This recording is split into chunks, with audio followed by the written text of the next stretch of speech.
Casino Royale kicked off the Daniel Craig series of Bond films back in 2006.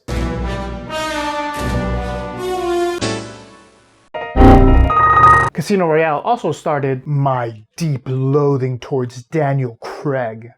Clive Owen should have been Bond, and all would have been right with the world.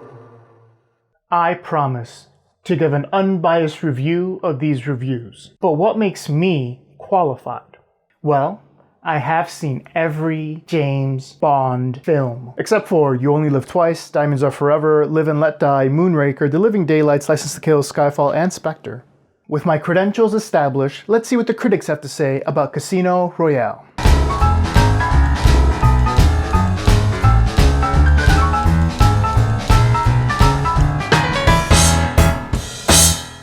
Daniel Craig is not funny, he's not witty, and he's not particularly British. Not my words, but the words of Roger Moore from the Orlando Sentinel. Wait, what? So I did a little bit of research. It turns out that this Roger Moore is indeed a critic and he is not the beloved actor. Because of this, the Orlando Sentinel gets an automatic -2 for lying to me and getting my hopes up.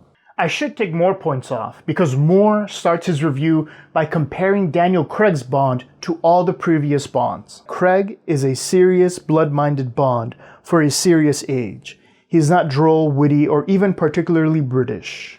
The problem I have with this is that Moore hasn't told us anything about the film yet.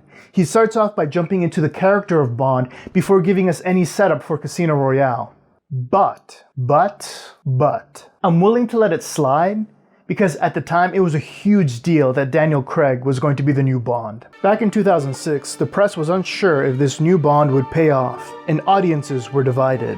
Let's face it, Craig does not look like Bond, does not act like him, good actor as Mr. Craig might be, does not have the gravitas, and fans and the public will not accept him as Bond. That I guarantee you. I'm sure a blonde could play James Bond. I pray that this is a smokescreen. But not somebody who's so ugly and uncharismatic as Daniel Craig. You can sure forget. I remember this film had all that it needed for Bronson Swan. And that was a really but now I'm fearing the worst for the future of series not to Craig as Bond. It's not the news I just saw relocate. Not one savory James Bond. Daniel Craig will be another George Lazenby. Daniel Craig also had science against him. 71% of British polled reject Craig.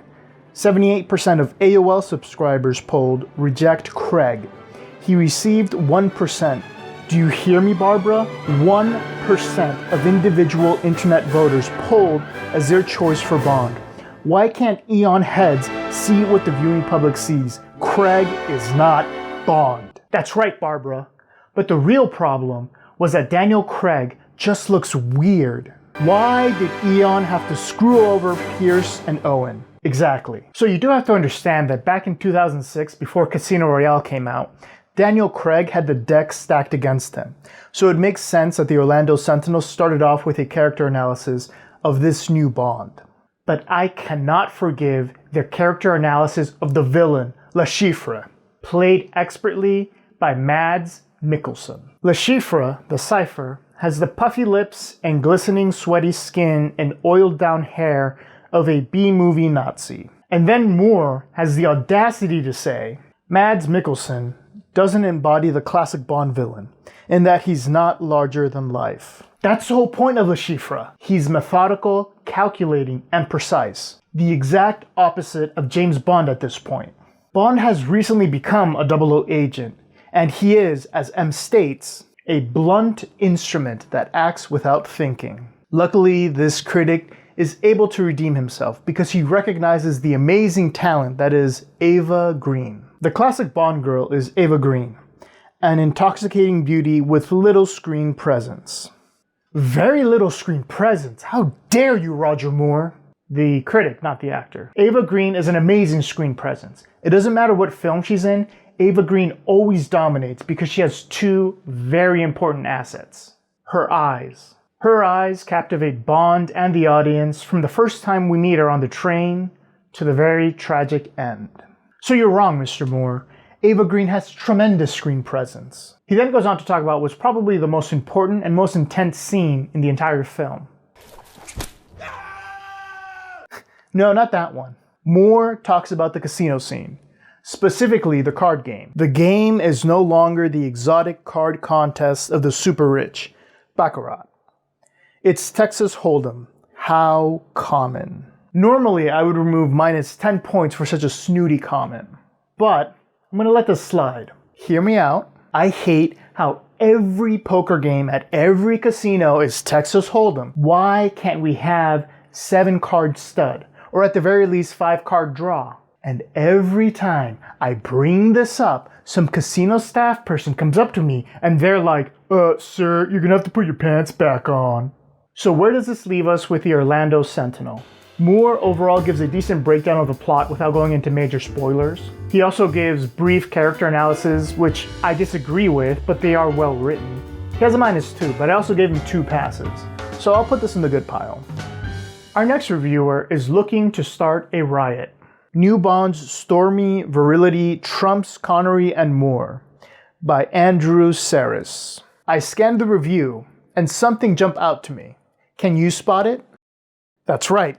The reviewer uses a 4-syllable word to brag about the expensive English degree he bought. -5. Saris spends his first paragraph saying this. I consider Daniel Craig to be the most effective and appealing of the 6 actors who have played 007, and that includes even Sean Connery. Wow. Now, I can understand having someone other than Connery as your favorite Bond. I respect Connery, and I think some of his movies are the best. But I do have a soft spot for Pierce Brosnan, because he was my first. But really, Craig? He's your favorite Bond? Now remember, this review is written back in 2006, so Craig has only done Casino Royale. He hasn't done any of the other films that come afterwards. Saris goes on to pour salt in the wound in his second paragraph. Curiously, that single non-Connery hiatus Bond, 1969's On Her Majesty's Secret Service, with the much underrated George Lazenby as 007 and the exquisite Diana Rigg as the Italian countess he loves, marries, and mourns, is actually my second favorite entry in the series. What? Let me get this right. In 2006, Daniel Craig is your #1 Bond, and your second favorite is George Lazenby? Have you seen the Bond films? And you want to know what the real kicker is? This review actually gets good. Yeah! Saris gives an amazing breakdown of the plot without getting too spoiler heavy. And then when he does go into spoilers, he actually gives a spoiler warning. He admits that Mads Mikkelsen is more attractive than Daniel Craig, and Saris then wraps up his review by exploring Bond's relationship with M and with Vesper. This review is a true redemption story. And then Saris screws the pooch in the end by using not one, but 2 French phrases. I feel very conflicted about this review. He starts by antagonizing his readers with his terrible Bond picks, but then he writes a really good review and screws it up by adding French into it. I don't know what to make of this. While I might disagree with Saris on his Bond preferences, he lets us know from the beginning where he stands, and I respect that. He's a straight shooter.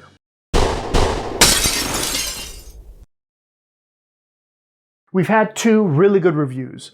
Let's end on a high note. Brian Lomax Movie Talk. In 2005, Christopher Nolan took Batman back to the beginning with Batman Begins. He started again. He revamped a franchise. I'm very confused. I clicked on a video for a Casino Royale review, and the first thing you're talking about is Batman and Christopher Nolan. Terrible. This is a Casino Royale review. The very first words should be Casino Royale. You have 19 minutes. Put the Batman and Christopher Nolan stuff towards the end somewhere. At least wait 5 minutes before you get into that. Sorry, Brian. This is going in the bad pile for 2 reasons. Number 1, I don't feel like watching a 19-minute video. Number 2, so what have we learned today? First, Casino Royale released 14 years ago. And in that time, I've accomplished nothing. But more importantly is that I do like Casino Royale. It is an awesome movie because it's directed by Martin Campbell, the same guy who directed GoldenEye, the best Bond film. And I'll admit, Daniel Craig did a good job in Casino Royale, but I'll never forgive him. Have you subscribed yet? Make sure to push that subscribe button and don't forget to hit the bell. That way you're never in the dark when a new video comes out.